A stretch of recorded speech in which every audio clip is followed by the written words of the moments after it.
Hey guys, what's up? It's Roth, and I am so excited to be here with Team Korra. Yes. Yeah. Thanks for Bryan having us. Konietzko, who is the co-creator of both Avatar: The Last Airbender and The Legend of Korra.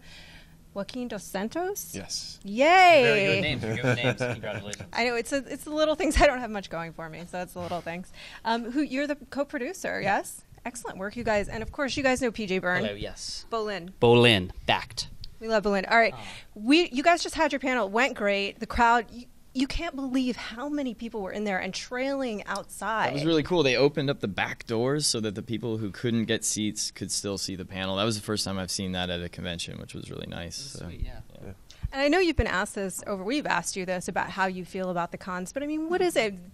Does each one sort of bring a new level of experience with the fan, a new understanding of the impact of the show?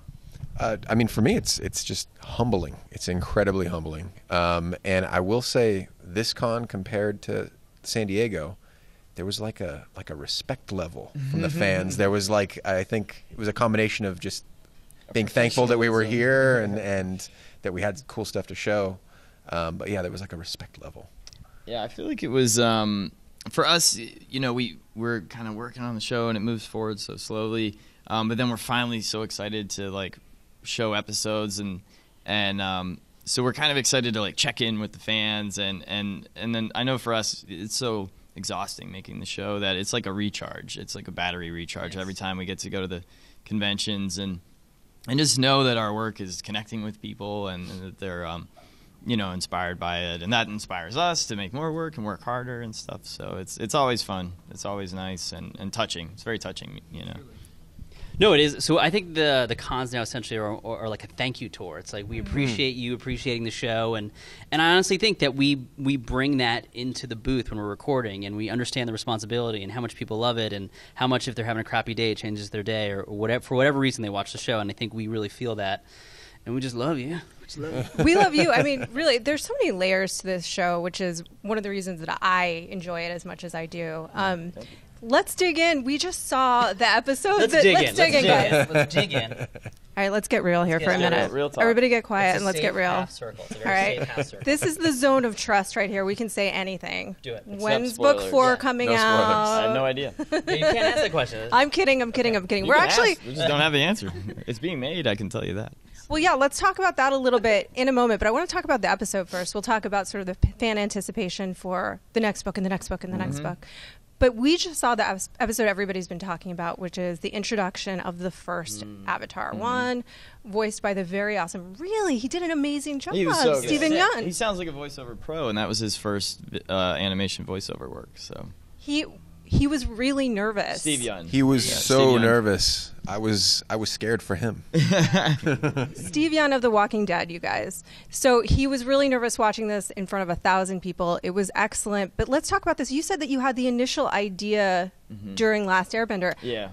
I feel like that's a lot of pressure to come up with the notion of who the Avatar is, why the Avatar came into being. Well, what did you want to... Well, to be clear, we came up with the idea, and I mean, we definitely had a lot of the broad strokes of it, and who the character was, that he was this trickster, that he stole the element and stuff like that. But Tim Hedrick, Josh Hamilton, our writers, they added a lot too. So Mike and I had this kind of outline of what that world would be like, and the scenario, and kind of what that character was like, and a rough idea of how he became the Avatar. But all of that got developed with Mike and the writers and me now. So, a lot of times, as an artist, you might do a sketch. Years later, that becomes something, So we had kind of the sketch of that mentally. In I can't remember exactly when it was, but maybe 2006, 2007. And, it was just something where this would be other ideas in this world, that we'd like to explore, and that was one of them. And it just worked out that it wove into the story nicely for Korra. So It wove in really perfectly for Korra, because that's, of course, been her big challenge, is finding the balance between, she's so feisty, but she's such a brawler and so of the earth. And I've been wondering, when is she really going to tap into her Aang-like spirit nature, Looks like we're going to have our answer. I want to ask you this. Some of the fans have been saying she's almost getting too tempestuous. What do you sort of have to say about that? Yeah, I mean, I actually even was talking to the writers about that back when we were writing it, but you know, it's funny. I think if the fans would think back to like where they were with a character throughout Avatar. Oh, Zuko, why did he go bad at the end of book 2? He was supposed to go good. You know, there's arcs we're taking them through, and Korra, if you look at it, like she's learned air, she's the Avatar now, but nothing's going right. She broke up with her mentor, she broke up with her boyfriend, she broke up with her dad. You know, it's like all of this stuff's falling apart. She's fighting her cousins, like her uncle who she trusted is, you know, you're kind of seeing that being headstrong, being pugnacious doesn't always work, you know, and so she's kind of she's at this low point. She's hitting like the lowest point right now. Yeah, like, so you have to take characters through that stuff. Without the booze, though. Without no the booze. alcohol. Yeah, that's it's you know what I think it is. It's kind of flattering that we create characters that people connect with so much, and they just want to hang out with them for 22 minutes. But you can't just make 22 minutes of like no conflict and people doing everything right and getting along. That's not the kind of shows we're trying to make. You know, we want to take these characters through the trials of their lives that are going to help form them into the people they're meant to be. And so yes, she's irritating right now, and she's kind of like flying off the handle, you know. But that is very intentional.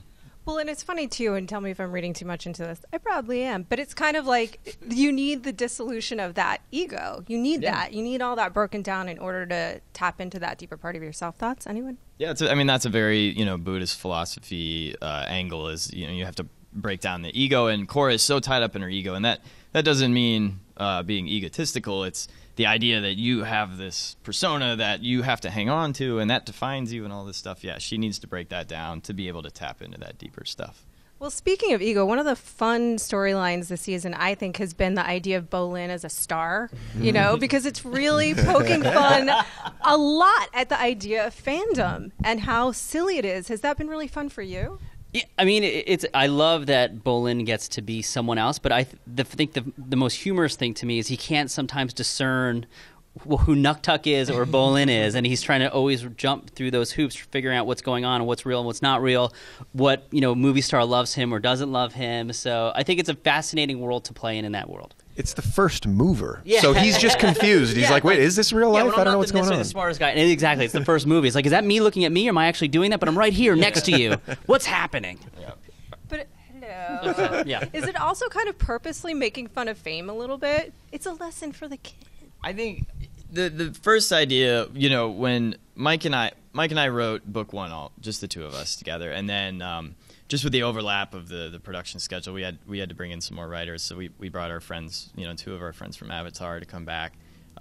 We like to keep the teams really small, and so Tim and Josh came, and Mike and I at that point we had a bunch of ideas for what book 2 was going to be, stuff that we had developed during book 1, but we said there's no room for it. Let's use it for book 2, and but I remember really clearly day 1 when those guys were there, and we just sat them down and we filled them in on, here are all our ideas that we have for book 2, and then it was like we were just riffing. We're like, Mako becomes a cop, Bolin becomes a movie star, and it was like we were thinking of very 1920s kind of iconic things, and you've got the movie industry kicking off, and we just loved this idea, and I think what we're not poking fun at fandom or fame, and we're just poking fun at old movies, at the old Flash Gordon serials and stuff. Well, it kind of like the it's sort of even like propaganda films too.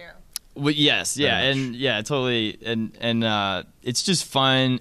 We had so much fun making the Nuktuk stuff. I know the directors they just want to make a full Nuktuk movie, they Absolutely. in the yeah. Bolin, I would love to star. Well, what's insane too is hearing Tim is Varric when he talks. Yeah. Josh is Bolin, and then it gets filtered through. It's the weirdest thing being in meetings with them because they will say stuff, and I'm like, oh, that's Bolin, that's Varric, and then you say it, I'm like, hey, you're Bolin. They bring so much to it, Those two guys really do have those personalities. Yeah, they got into it. That's great. All right, I know we got to wrap it up. You guys are so busy, but I just want to ask one quick question because I think also the sequence with Eska and the idea of the challenges of relationships. Give the world your warning about relationships via what Bolin has learned through Eska. When a person owns you, you shouldn't date them. Those are my thoughts. Really quickly, what can you tease about what we'll see, flashbacks of what we've seen already of the spirit world coming up? At this point in the story, we really start heavily going into the spirit world, and it really dominates a lot of the back half of book 2. So it's really cool, just a crazy sense of adventure and mystery and mysticism, and we get to see the Avatar Wand story, and then Korra and the clip that we showed, the kind of step-by-step thing.